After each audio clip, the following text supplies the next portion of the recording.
Well, by all means, quite a very important day here in Johannesburg, in South Africa. APRM marking 20 years, and so many prominent individuals from the continent are part of these festivities. And joining us now is one of the members of the panel of the WISE, but also former South Africa's Deputy President. Ma'am, thank you so much once again for your time. Thank you very much. Quite a milestone for the APRM. I mean, 20 years, but also looking at all these key areas of good governance, of democracy in Africa, the culture of human rights, the issues of gender-based violence, and many other issues as well. Maybe just your fleeting reaction, 20 years for the APRM. Well, it's been a long and interesting journey. A lot of work has been done in enabling the governments in Africa to make elections regular. We now have the large majority of the countries in Africa who follow a reliable schedule of electing leaders. We also have seen increasing diversity in terms of representation within government, but not as far as one would have expected. So there's still a lot of work for the APRM to do. We've also been worried about the governments who have replaced governments through unconstitutional means. And I think this is the biggest concern that we're discussing here, even though it's happened a lot in West Africa, but it is a concern to all of us.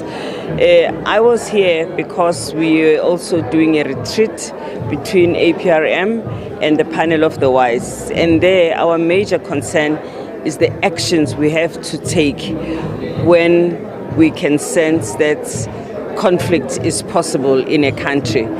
Because sometimes we see the possibility of a conflict, but the measures that we take that could stop the conflict are not as effective as they should be. So this gathering has to give us marching orders about what we need to do in order to make sure that wherever possible we are able to stop a conflict before it blows out. And how do we strengthen those early warning systems? Because that's a very main issue in terms of making sure that, you nip it in the bud and make sure that you deal decisively with the root causes, especially around the unconstitutional change of government, just in terms of the impact in the continent, the perceptions out there in terms of, the wave of democratization in Africa, ma'am. Maybe how do you try and make sure that we work around that issue? One thing that is important in all our countries is the engagement of everyone in that country, because everybody has a stake. The engagement of young people, that is something that is missing in all our countries. The engagement of women, just as part and parcel of running the country, that's important.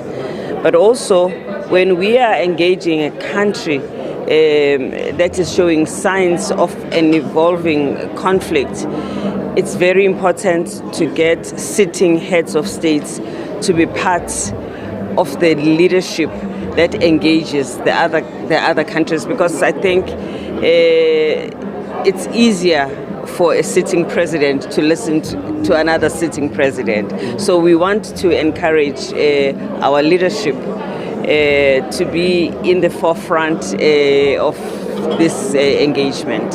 And just before we let you go, ma'am, the issues of insecurity. We know that when it comes to women, children, they really bear the brunt. You look at what's happening in Sudan, what's happening in Eastern DRC, and many other areas as well. I mean, surely something should be done to make sure that we lessen the burden of those who are really just feeling the pinch at this point. Absolutely. In fact, in any war situation, women and children suffer more than the men in combat. The women and children are just the easy targets. You just see right now what is happening in Gaza. How many children we have lost and women we have lost. But we actually don't have in many countries women who are in decision-making bodies who can speak on behalf of women and protect the rights and the needs and promotes the needs of women in any situation. This is something that is unfortunately, very concerning across the continent. So that is why that is also on the agenda. All right, ma'am. Thank you so much indeed for your time.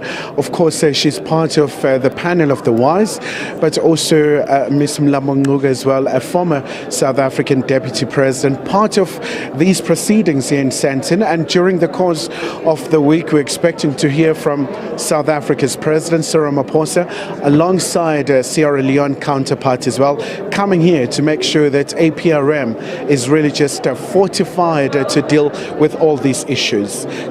Khumalo, SABC News, Johannesburg.